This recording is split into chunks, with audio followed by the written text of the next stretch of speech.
This episode is brought to you by Netflix. 3 couples, 4 vacations, a lot to unpack. Watch The 4 Seasons, a new series starring comedy favorites Tina Fey, Steve Carell, Will Forte, Coleman Domingo, and more in a hilarious and heartfelt love letter to long-term relationships. Based on the original Alan Alda film. Watch The 4 Seasons, May 1st, only on Netflix.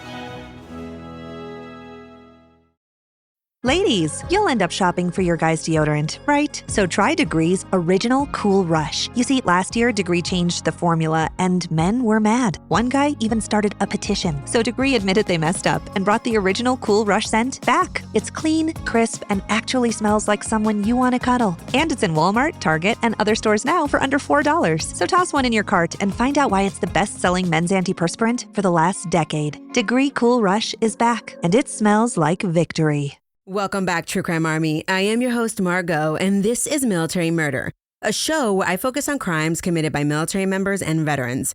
But don't worry, you don't have to know anything about the military to listen. You just have to be a true crime enthusiast, and if that's you, welcome home. So I know that you're all here listening to me for a new episode, but have you watched the new Netflix series, The Worst Ex Ever? It is nuts. It only has 4 episodes, but holy smokes, it's insanity. Hairs on the back of my neck standing up the entire time. So your homework for next week is to go check those out and then tell me what you think. Also, of course, one of the episodes will be coming to your ears shortly because, hello, military connection. But TBD. Before I get into today's case, I want you all to know that I have seen your messages about 2 women who went missing recently. They are both connected to the military community, and as expected, many of you are wanting me to cover those cases. There is the case of missing pregnant military spouse Misha Johnson at a Schofield barracks in Hawaii. I have reached out to her sister and am pending more information on whether they want me to cover Misha's case. The second story is the case of the missing wife of an ex-reservist. Her name is Mamta Buddha.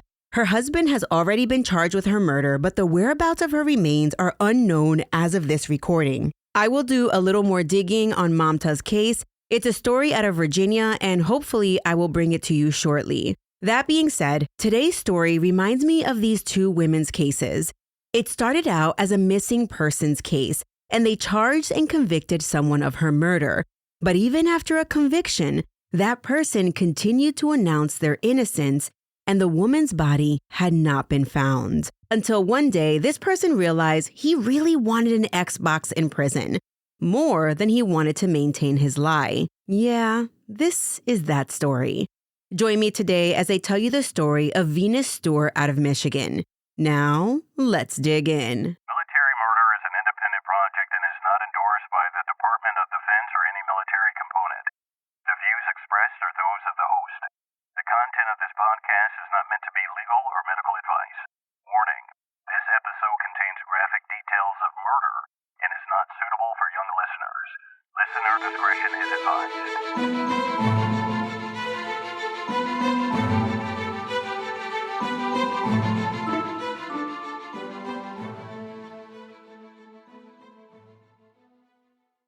My story today begins on the morning of April 26, 2010 in Coldwater, Michigan. It was a brisk spring morning at the house of Therese and Larry McComb. The house was bustling with kids, something that the older couple was not used to anymore. But since their daughter Venus Rose returned home after a fallout with her husband, the house was now full again. Venus and her 2 kids were crashing at the house until the dust settled on Venus's separation. That morning, Therese rushed out of the house at 6 a.m., but not before saying goodbye to her daughter and granddaughters. Larry was still in bed. He was a truck driver and had returned from a late night shift. Larry stayed in bed after his wife left, but then at around 8 a.m., he realized that the house was getting pretty loud. You know how kids can be cray-cray in the morning. Larry got up to see what all the ruckus was about, and he found his granddaughters just being loud kids. But as he looked for Venus, maybe to ask her to have the girls settle down a little bit, he couldn't find her. He asked the girls where Mom was, but the girls didn't know. Larry checked downstairs to see if maybe Venus was doing laundry, but she wasn't there. Surprisingly, Venus's phone, keys, and wallet were still inside the house. Okay, it was evident Venus couldn't have gone far, so Larry went outside to check for Venus, but she wasn't there either. As Larry made his way back in the house, something caught his eye. Right there on the ground, there appeared to be signs of a struggle. Limestone gravel was kicked up over the sidewalk, and there were a few bare spots in the gravel driveway that led right to the sidewalk, kind of like when you drag your feet through gravel. As Larry got closer, he saw a pink hair tie on the ground and the plastic wrapper for a recently opened tarp. This was all very strange. Larry immediately sensed that something was wrong. Venus would never leave her kids unsupervised in the house, and why in the world would she leave without saying anything, and especially, why would she leave in her pajamas? Larry immediately called 911 to report Venus missing. Larry next called his wife Therese at work, and Therese also felt that something was wrong. Venus was perfectly safe and sound when she left just hours earlier. Even though Venus was a full-grown adult, Therese's alarm bells were ringing. In most missing persons cases, you might have to overcome some incredulous police. But in Venus's case, Michigan Patrol Officer Stiesma immediately sensed the seriousness of the situation. As reported by Dateline, Larry showed Stiesma all of Venus's belongings inside. He informed him that Venus was in her pajamas, and Larry also told the police about Venus's tumultuous relationship with her husband, Doug. You see, Larry found it odd that just a few weeks earlier, Venus had been awarded full custody of the children, and now Venus was suddenly missing. When Officer Stiesma asked where they could find Doug, he learned that Doug lived 1,000 miles away in Newport News, Virginia. That's far. In any event, Stiesma treated the outside of the McCombs' home like a crime scene. They cordoned off the area and even requested crime scene specialists come out and collect the evidence. Of particular importance was that tarp wrapper, and at close examination, there was a fingerprint on it. This would definitely be important if tied to Venus's disappearance. While evidence was being collected, Therese called her son-in-law, Doug, to tell him that Venus was missing, but he didn't answer his phone that day. Police gave it a go trying to contact Doug, and the calls went unanswered, until that evening when Doug answered the phone. Detective Mike Scott had been called in to help find Venus, and he was the one who spoke with Doug. Scott told Doug that his wife was missing, and Doug's first reaction was not one of shock, but of disbelief. Is she trying to pull a fast one on everyone, he thought? Detective Scott asked Doug where he was all day, and Doug said he had been in Newport News, Virginia all day. Scott asked if Doug could prove it, and Doug said, yeah, I can. Earlier in the day, I went to my lawyer's office to pay a bill. Doug said he handed a check to the receptionist up front. Okay, well, even though Doug said he had an alibi, Detective Scott had someone from the FBI check out Doug's alibi in Virginia. Those detectives went in, and sure enough, the two receptionists at the law office recalled that Doug had paid a bill that day. And when detectives canvassed Doug's residence, they found surveillance video of Doug leaving his apartment complex and leaving in his car. For now, it appeared that Doug was telling the truth. He had in fact been in Virginia all day when Venus disappeared on April 26. Back in Michigan, the search for Venus was expanding. The news reported a mom went missing. There were ground searches, helicopter searches, and dogs were brought in to search for Venus. Everyone in the surrounding area was on high alert. And then one man came forward saying that a suspicious man who was all disheveled, wearing no shirt, between 20 and 30 years old, between 5 foot 6 inches and 5 foot 8 inches tall, had been seen between 6 and 8 p.m. and then again at 10:30 p.m. at a nearby lake the night before Venus went missing. The man was soaking wet and asked for a cigarette, according to the Battle Creek Enquirer. Authorities hadn't received any other leads, so they went to that lake and had it searched, but the search revealed no leads into Venus's disappearance.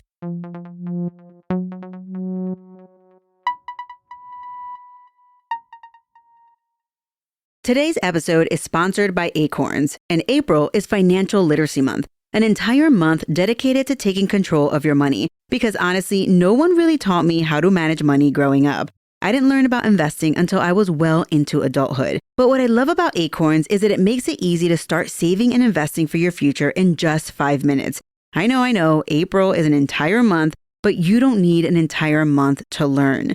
You don't need to be an expert. Acorns recommends a diversified portfolio that matches you and your goals. You can start with just your spare change. And you don't need a lot of time. Setup takes just 5 minutes because I know that your time is precious. And if financial wellness has ever felt out of reach, Acorns makes it simple, giving your money a chance to grow without the overwhelm. Personally, using Acorns gave me the confidence to stop putting it off and just start. And that peace of mind is completely worth it. Sign up now and join over 14 million all-time customers who've already saved and invested over $25 billion with a B dollars with Acorns. Head to acorns.com/militarymama or download the Acorns app to get started today. Paid non-client endorsement. Compensation provides incentive to positively promote Acorns. Tier 1 compensation provided. Investing involves risk. Acorns Advisors, LLC, an SEC registered investment advisor. View important disclosures at acorns.com/militarymama. We off? 30 seconds of carefree bliss. Oof, like wind in your hair carefree. Oh, like using Clorox Disinfecting All-Purpose Cleaner in the home carefree. Yes. Like dog slobbing on the coffee table and cleaning it with Clorox Carefree. He's on a roll now. Spit toothpaste on the faucet. You got it. You got it. Peanut butter on the light switch. Oh, spritz. Spritz. Clorox, man. Clean feels good. Okay, we're back. Use as directed. In the charming little town of Coldwater, Michigan, Venus Rose McComb was born on August 4th, 1977.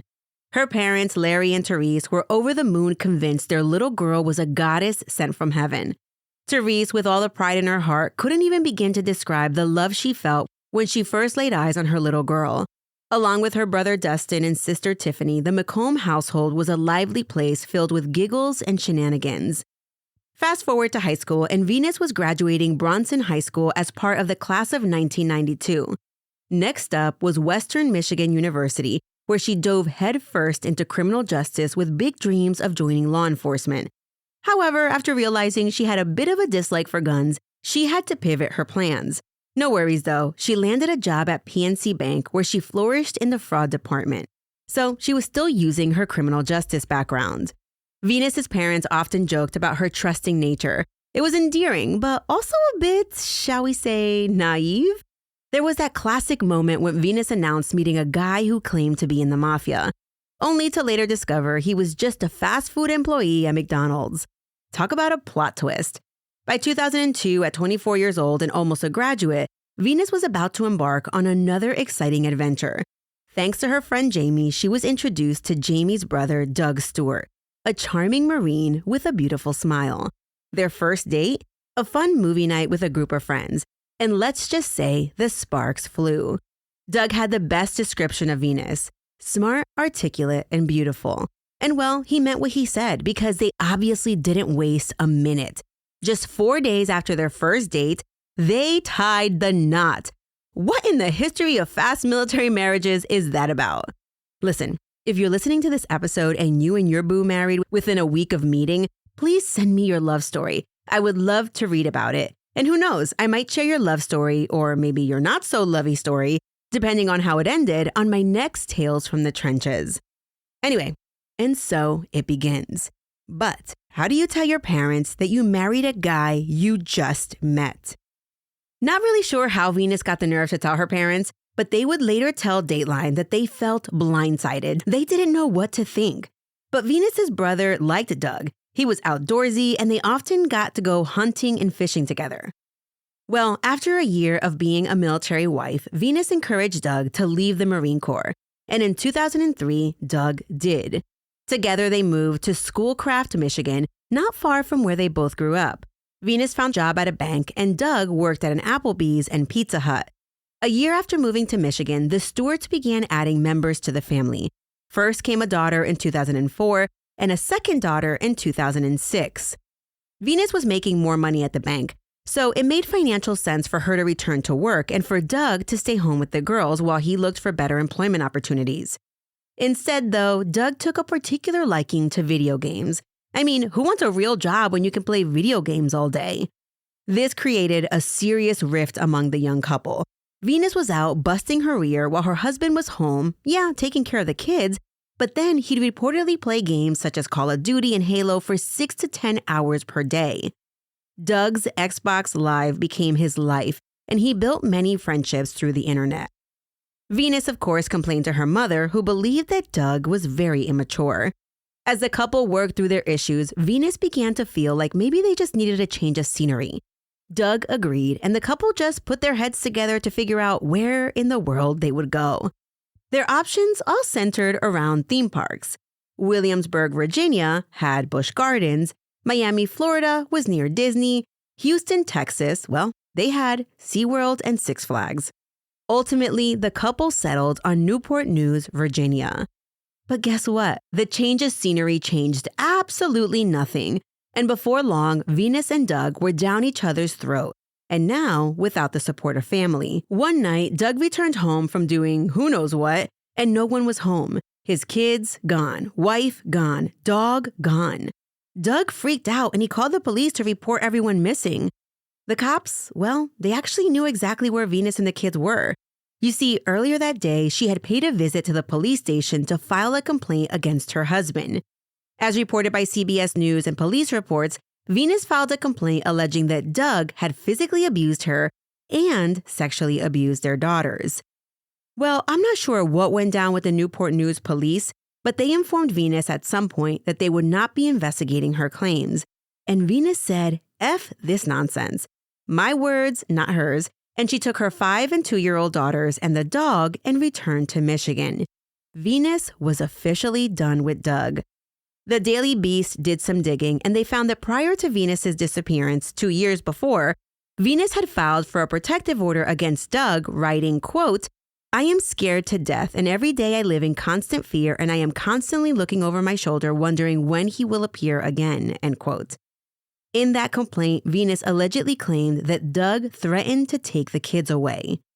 Of course, in learning more about Venus and her tumultuous relationship with Doug, authorities kept turning their sights on the husband. Venus went missing while in Michigan, and while her ex had been made aware of her disappearance, he made no efforts to participate in any searches for Venus. In fact, Doug told Wood TV that he was getting very worried and concerned. He said, quote, I don't know what is next, to be honest with you. I'll just keep watching the news and pray and hope for the best, end quote. But while talking to Dateline, Doug was on another vibe.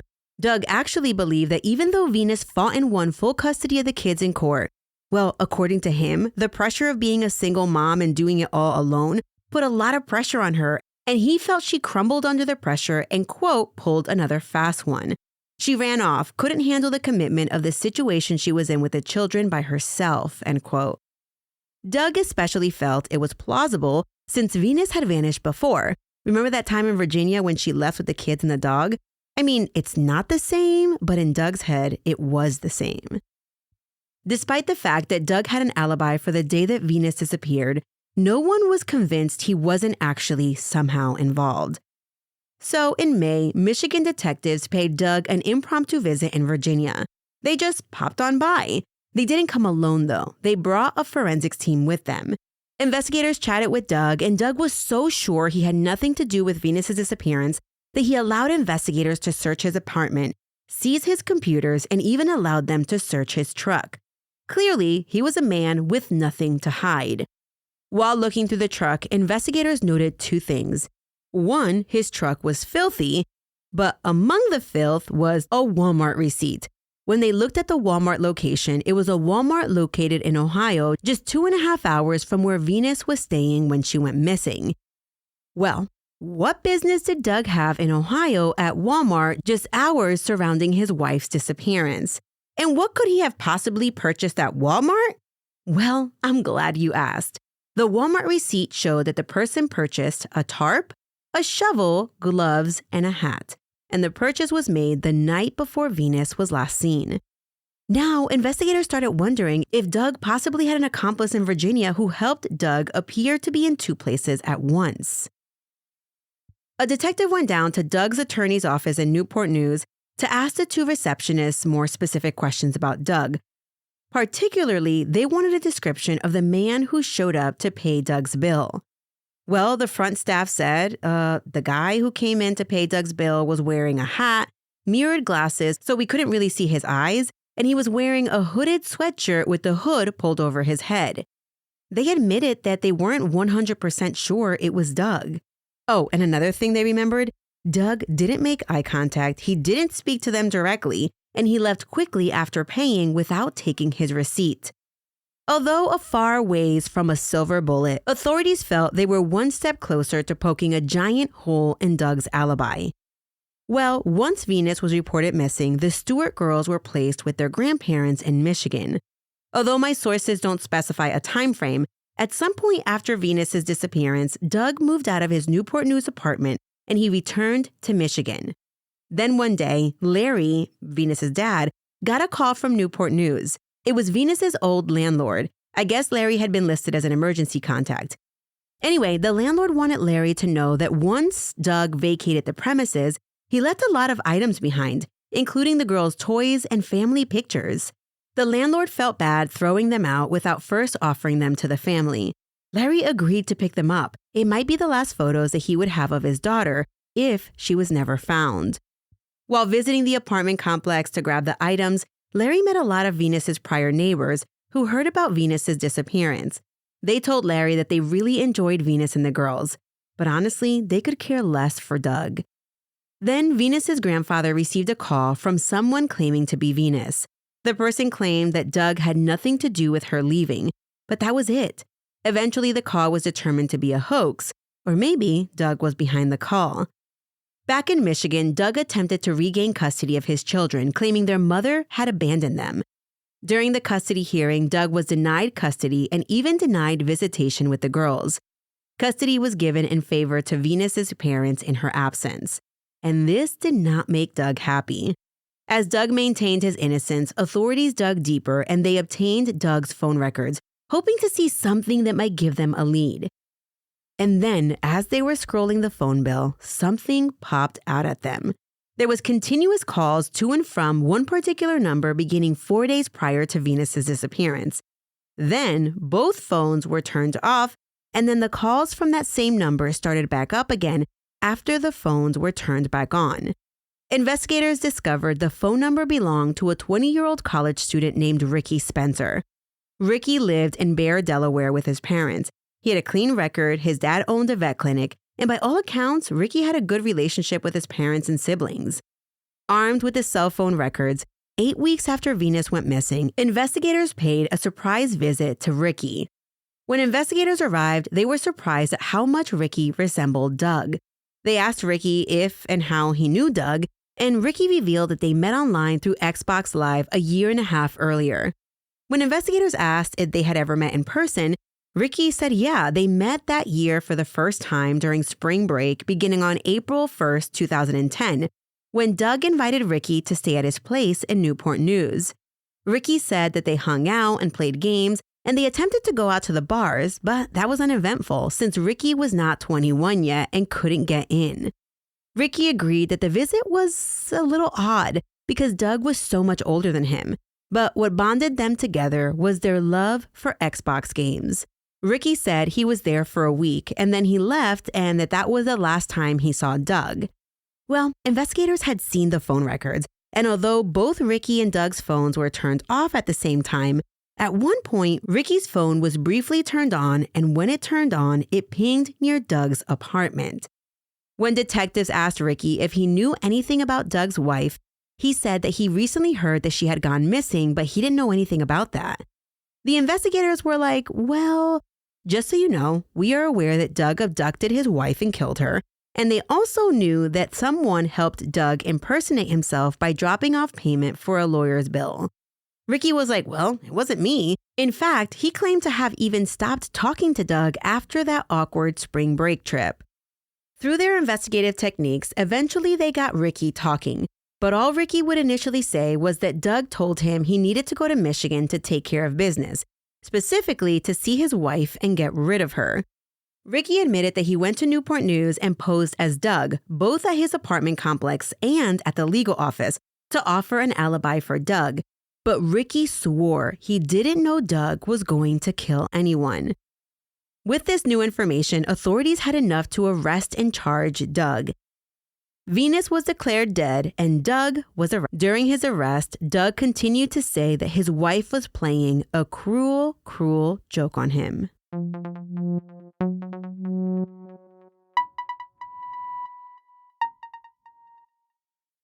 Ryan Reynolds here from Mint Mobile with a message for everyone paying big wireless way too much. Please, for the love of everything good in this world, stop. With Mint, you can get premium wireless for just $15 a month. Of course, if you enjoy overpaying, no judgments, but that's weird. Okay, one judgment. Anyway, give it a try at mintmobile.com/switch. Upfront payment of $45 for 3-month plan, equivalent to $15 per month required. Intro rate first 3 months only, then full price plan options available. Taxes and fees extra. See full terms at mintmobile.com. Halliday presents, in the red corner, the undisputed, undefeated Weed Whacker Guy.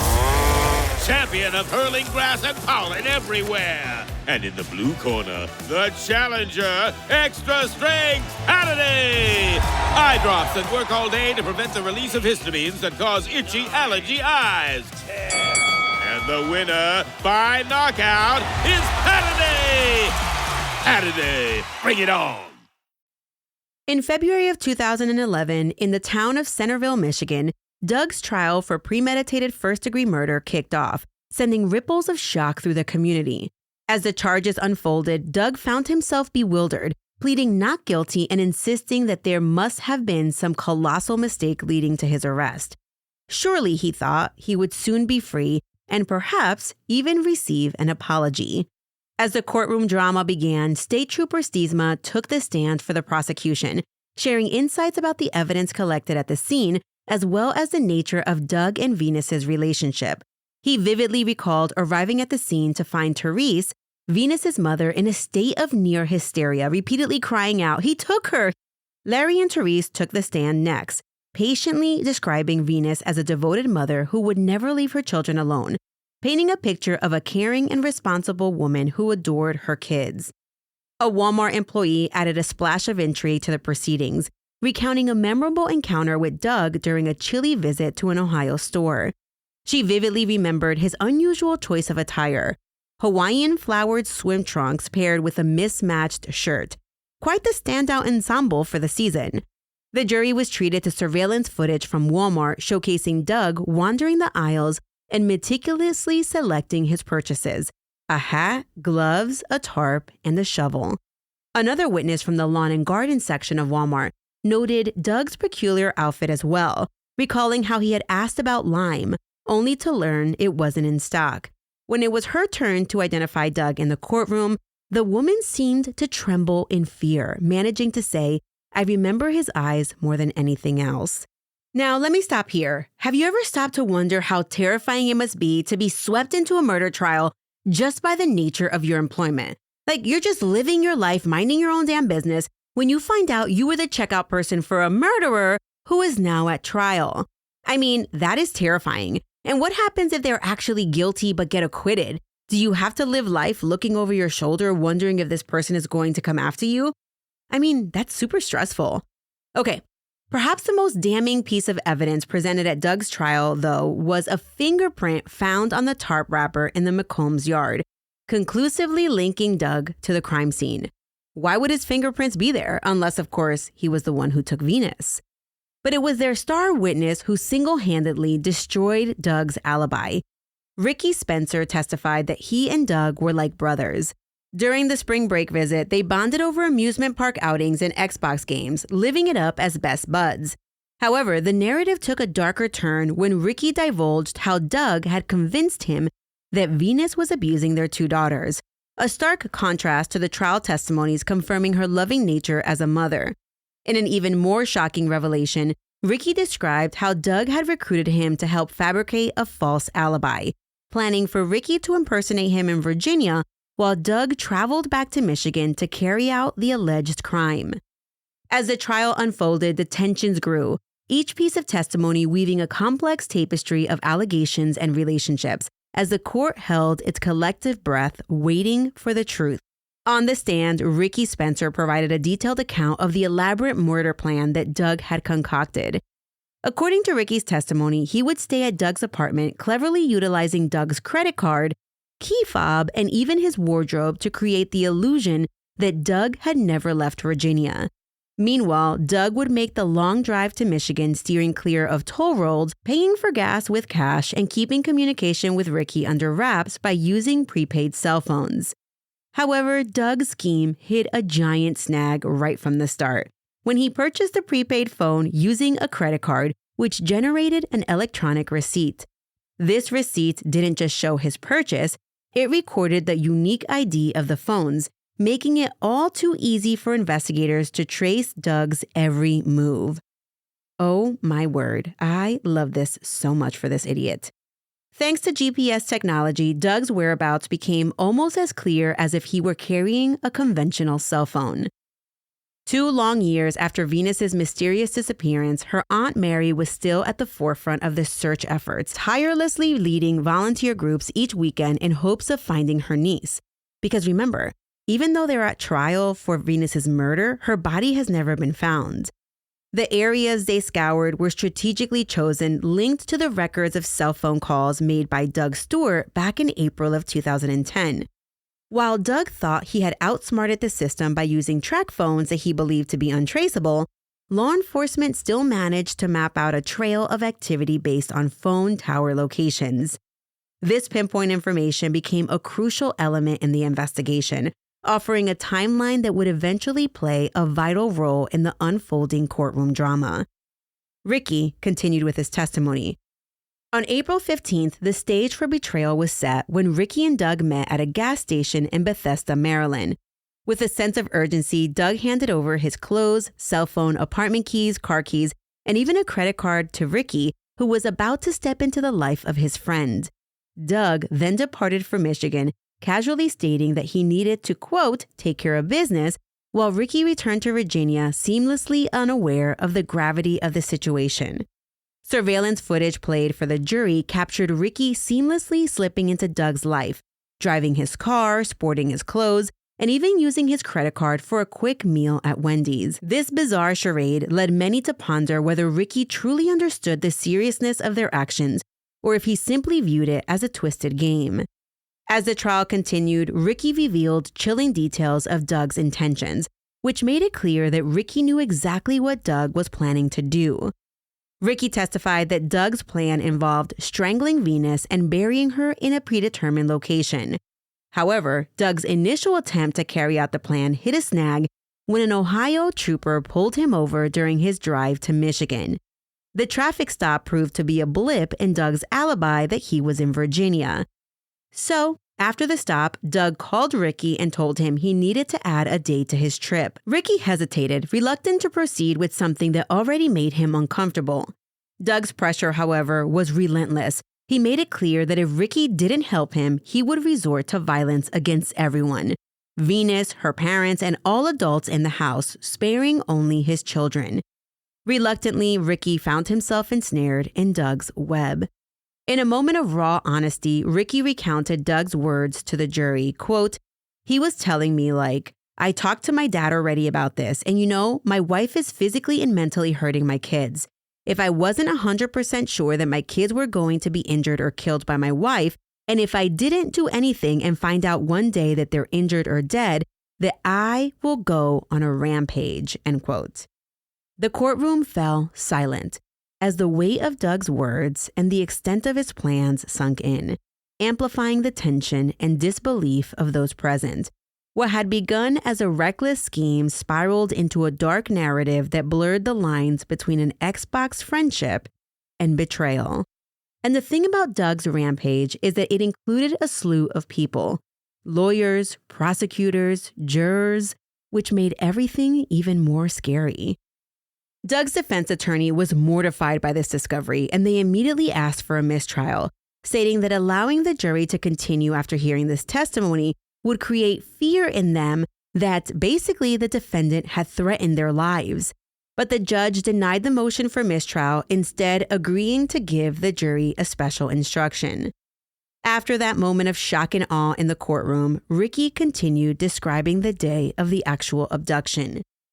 Early on the morning of April 26, Doug called Ricky with precise instructions. He should show up at the law office between 8 and 8:15 a.m. Anything later just wouldn't cut it. Doug was insistent that Ricky speak to the secretary that he referred to as, quote, not all there in the head, end quote. Doug told Ricky to hand over an envelope, claim he was in a hurry, and then make a swift exit. After giving these peculiar instructions, Ricky was to wait for Doug's call. Just before 9 a.m., Doug called Ricky. and the shocking news he delivered left Ricky momentarily speechless. "It's done," Doug announced, prompting Ricky to ask incredulously what he meant. Doug explained that he had called Venus's parents' house masquerading as a mailman to say that she had a package waiting outside.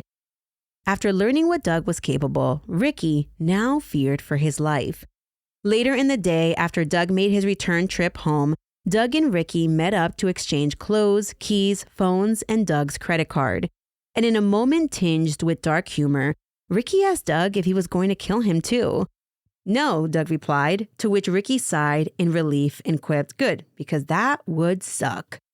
As they chatted, Ricky struggled to articulate the jarring details that followed, his emotions running deeper than Doug's stoic courtroom demeanor. Ricky recalled what Doug told him about the day's events. Doug recounted how he had physically confronted Venus, jumping out to surprise her only to be met with a terrified scream. She fought back, but Doug managed to place her in a headlock. He casually mentioned a drop of blood that had come from her nose, as if it were, like an insignificant detail. Ricky, grappling with the gravity of the situation, asked Doug if it was worth it, and Doug asserted that it was absolutely the right thing to do, claiming he was protecting his kids and giving them some semblance of a future. With chilling ease, Doug then told Ricky he would call him later. He was planning to bury the body. The gravity of his actions hung in the air, but to Doug, the justification felt clear, leaving Ricky to grapple not only with the horror of what had transpired, but also with the realization of the man he had aligned himself with. After the prosecution rested their case, it seemed like a pretty open and shut case. But Doug's defense was not going down without a fight. During the trial, the defense leaned heavily on a central argument. Without a body, there was no conclusive evidence that Venus Stewart was truly dead. This case is what we refer to as a no-body case. The defense contended that it would be foolish for Doug to make significant purchases at Walmart, including a shovel, if he had just committed a murder, or was just committing a murder. After all, who would be so careless?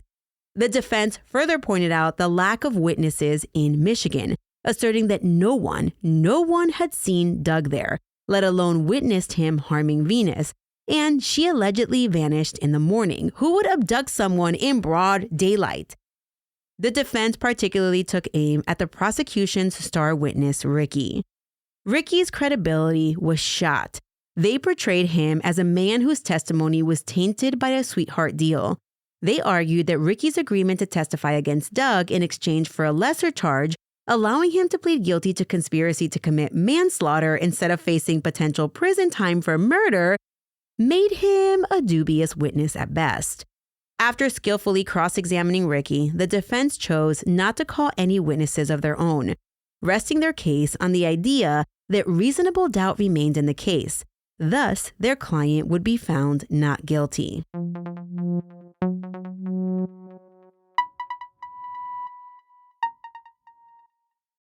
Starting a business can seem like a daunting task, unless you have a partner like Shopify. They have the tools you need to start and grow your business. From designing a website to marketing to selling and beyond, Shopify can help with everything you need. There's a reason millions of companies like Mattel, Heinz, and Allbirds continue to trust and use them. With Shopify on your side, turn your big business idea into... Sign up for your $1 per month trial at shopify.com/special offer. Despite their best efforts, after 12 days filled with evidence and 3 hours of intense deliberation, the jury returned with a conviction against Doug on both counts. At his sentencing hearing, the air was thick with tension as Venus's family continued to implore Doug to reveal the location of Venus's remains. Doug, still maintaining his innocence, turned to the family and called upon the police to keep searching, stating, quote, "I asked police to continue looking for my wife. If not for me, my children need to know what happened to their mother," end quote. His words hung heavily in the room, a painful reminder of the unresolved mystery and the longing for closure that echoed through every corner of their lives. Doug was subsequently sentenced to life in prison without the possibility of parole. As for Ricky, well, the defense was right. He did in fact receive a sweetheart deal. Ricky accepted a plea deal for conspiracy to commit manslaughter, which resulted in just a year in county jail. 1 year! Ricky's sentence sparked outrage for Venus's family, who felt that it was far too lenient. They believed, as do I, that Ricky had the chance to intervene and save Venus's life, a notion that weighed heavily on their hearts. In a moment of reflection, Ricky expressed deep remorse, stating, quote, "It's a nightmare that I can never wake up from. I know that her family has to live with it for the rest of their lives. If there's any way that I could go back and change all of this, I would. And I would give my own life to bring her back so that she could be here for her kids and her family," end quote. His words lingered in the air, a haunting reminder of the lives forever altered by a chain of tragic choices. Following his conviction, Doug and his legal team launched an appeal, asserting multiple claims in hopes of overturning the decision.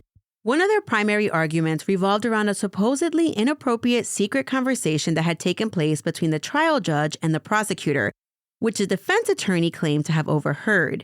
They insisted that this misconduct was serious enough to warrant disqualifying both the judge and prosecutor from retrial if a reversal were granted.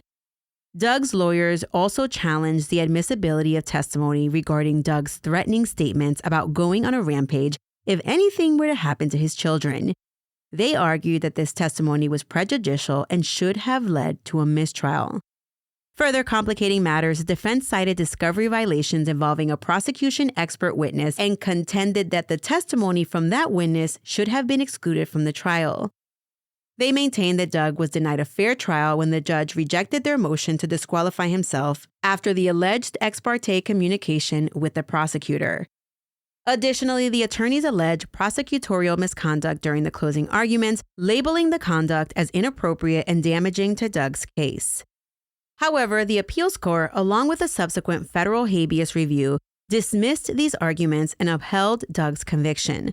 The courts determined that the issues raised had been appropriately addressed during the trial or were not significant enough to constitute constitutional violations that would warrant overturning the guilty verdict. Despite the legal battles, the verdict rang hollow for Venus's family. In a heart-wrenching expression of their grief, Therese lamented, quote, "What good does it do? My daughter isn't here," end quote. Her words echoed the profound loss and the reality that, regardless of the trial's outcome, the pain of losing Venus would remain a heavy burden for her family to carry. And after the trial, the question remained, where was Venus? Would the family ever live in peace without properly burying their daughter? Would the kids ever get closure not being able to say goodbye to their mom? And well, just like in the case of Lacey Peterson, yeah, if you've been on Netflix lately or Peacock, you've seen that mess. Well, this case was very familiar. After the trial, Doug sat down for an interview at Dateline, expressing his disbelief at the proceedings and the lack of evidence surrounding his wife's disappearance. He stated firmly, quote, "If you're hearing everything that I've heard, everything that I've seen, I still haven't seen anything showing me that my wife is hurt, that she's harmed," end quote. Now, I love me some Dateline because they don't shy away from the hard questions. And clearly they were like, "What about Ricky's testimony, Doug?" Doug seemed perplexed. Quote, "I still don't understand his testimony on the stand. I mean, he got locations right as far as he came down. He was on spring break," end quote. Doug recounted that Ricky had called him on April 1st, mentioning he was on his way to visit and was almost at Doug's apartment. "Almost where?" Doug had asked. To which Ricky responded, "Almost to your apartment." Despite the unusual circumstances, Doug felt comfortable enough to let Ricky stay with him, maintaining that he was not aware of any ulterior motives behind Ricky's visit. With conviction in his soul, Doug denied his actual convictions, asserting, "The idea of me hurting my wife or doing any of that stuff to my wife is very strange and very weird. None of that is true." Doug emphasized that his main reason for speaking to Dateline was the deep desire for answers about his wife's fate. Quote, "At the end of this trial, I wanted to know what happened to my wife, where my wife is, if anything happened to my wife. I wanted answers and I didn't get them," end quote. Doug urged the police department not to close the case, insisting even though they believe it is, it's not. But despite what Doug thought about the investigation, investigators remained relentless in their pursuit of finding Venus Stewart, making actual visits to Doug at his new home in the unit at the Saginaw Correctional Facility. Each time, they held on to the hope that Doug would eventually come around and lead them to Venus's body. However, by 2015, Doug was still defiantly maintaining his innocence and exhibiting hostility towards the investigators. In their efforts, authorities decided to revisit an old rumor concerning the possibility that Venus might have been buried beneath Doug's sister's barn. Doug's sister, eager to help clear her name, allowed detectives to search the property with ground-penetrating radar, but their search yielded no results. So let's fast forward 7 years after the trial, and Doug's outlook began to shift. His family had spent countless hours urging him to reveal Venus's location, and it seemed he was finally coming to terms with the reality of his situation. He was not going anywhere. In a surprising turn of events, Doug agreed to disclose the location of Venus's remains in exchange for several concessions. 1, he wanted to teach in prison. 2, he wanted to join the K-9 program. 3, he wanted to be allowed to attend his parents' funeral when the time came. And 4, he wanted to receive an Xbox for his prison unit. Chris Gotts, a spokesperson for the Michigan Department of Corrections, clarified that although the gaming console was donated for communal use, it wasn't connected to the internet, nor did it permit access to violent games. So you guessed it, Doug got exactly what he wanted. He got an Xbox. And it should be noted that in Dateline, they were saying that before Doug had even asked for the Xbox, there was already talks about them getting, like the Department of Corrections getting video games for the inmates. Finally, on October 22, 2018, 8 years, 5 months, and 26 days after Venus's disappearance, Doug led investigators to Wakeshma Township in Kalamazoo County, showing them where he had buried Venus in a shallow grave. 2 stumps marked the forlorn spot where Venus had been left all those years ago, wrapped in the blue tarp that Doug had purchased at Walmart. A dedicated team of detectives and Western Michigan University archaeology students worked together to excavate Venus's remains, marking a poignant moment in a long and painful investigation. Despite all those years where he played dumb and said he didn't do it, eventually Doug claimed he killed his wife for his daughter's sake, explaining, "It finally hit a point where I wanted to tell my family. For the few years in prison, I think everyone has the same mindset. How do I become free again? The only way to do that is to maintain your innocence. And that entire time thinking of myself and how I could take care of myself has only led me to more pain and has caused more pain for my family and hers, especially Therese and my kids," end quote. When Doug finally made up his mind to tell the truth, he recounted the harrowing details of that fateful April morning when he ambushed Venus at her parents' home. He had laid in wait until she emerged, then strangled her until she lost consciousness. Quote, "I just sat there and looked at her with my best friend in my lap. I didn't have a plan," end quote. Despite his claims of spontaneity, Doug admitted that he had visited a wooded site hours before the confrontation. After Venus regained consciousness, Doug described how they argued again, leading to her eventual murder. Quote, "I had planned for this to be the spot," he confessed, reflecting on the moment with a sense of disbelief. Quote, "I don't know how I did it. I just can't believe I did it," he lamented. Detectives, while unsure of the veracity of Doug's statements, noted the chilling absence of remorse as Doug recounted the events leading to his wife's murder. In shackles, Doug led police to the exact location where they should dig for her remains. The recovery of Venus's remains took a day, and although it was a deeply emotional process, it provided a sense of closure for both investigators and family members who had spent nearly a decade searching for Venus. Quote, "It was just really good after all that time to finally find her for the family," end quote. Soon after, the medical examiner's office utilized dental records to confirm the identity of the remains as those of Venus Stewart. In response, the Venus Foundation, the organization dedicated to finding missing people and founded in Venus's memory, issued a statement on Facebook expressing their relief at the discovery but lamenting that it allowed Doug another opportunity for notoriety. Quote, "We are happy the remains have been located, but saddened by the killer getting his additional 15 minutes of fame," end quote. The statement resonated as both a triumph of justice and a reminder of the profound loss suffered by those who loved Venus. Although Venus is no longer with us, her legacy lives on through her daughters. Therese spoke with News Channel 3 about the joy of raising her granddaughters, expressing, quote, "The girls fill my life with joy. I mean, I can't be a happier grandmother than I am or mother. I feel like a mother because that's really what I am to them now. And you know, I have that happiness," end quote. Her words reflected a deep commitment to her family, shining a light on the love that filled their lives amidst the shadows of loss. Trooper Aaron Stiesma, who was the first responder to Venus's disappearance, was recognized for his exceptional work and dedication with the Michigan State Police Meritorious Service Award. This prestigious honor is the highest accolade given by the department for excellence in criminal investigations. Stiesma's meticulous crime scene response, thorough briefings for his fellow officers, and keen observations proved crucial in successfully prosecuting Doug Stewart. His professionalism and diligence underscored the integral role law enforcement plays in seeking justice. After 8 long years, Venus was finally laid to rest alongside her father, Larry, who had tragically passed away just a year before Venus's remains were recovered.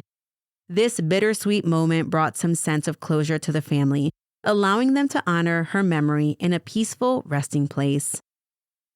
In honor of her niece, Venus's Aunt Mary founded the Venus Foundation, a nonprofit charity established in memory of Venus. The foundation is dedicated to supporting victims of domestic violence and their families, aiming to make a difference in the lives of those affected by similar tragedies. It was created as a response to Venus's tragic murder, striving to locate missing persons and provide vital assistance to individuals caught in the grips of domestic violence.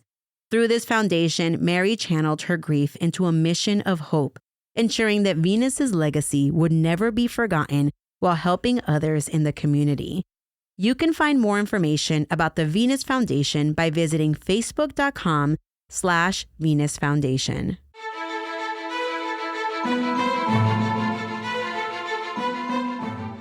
The sad truth about today's case is that it reminds me of at least a half dozen cases that I have already covered. Remember Trisha Todd in Florida, Maribel Ramos, Andreen McDonald, and let's not forget about Kelly Cribbs Abad and Nani Dotson, who have never been found. I just want to remind everyone to stay safe out there. Thank you for listening today, and if you want to support the show, consider joining me on Patreon or Apple Premium, where for as little as $5 a month, you get to ensure not only that you get to listen to bonus episodes, but that this show stays on the air. Shout out to my girl Elizabeth for researching this episode for me. Military Murder is a Mama Margot production, executive produced by Myrtle, Jen, and Falcon 13. The theme music was created by Ty-Ops. Until next time, remember, you never really know what someone is capable of, so remain vigilant always. You have a fabulous week, and I'll keep digging to bring you another military murder story next week.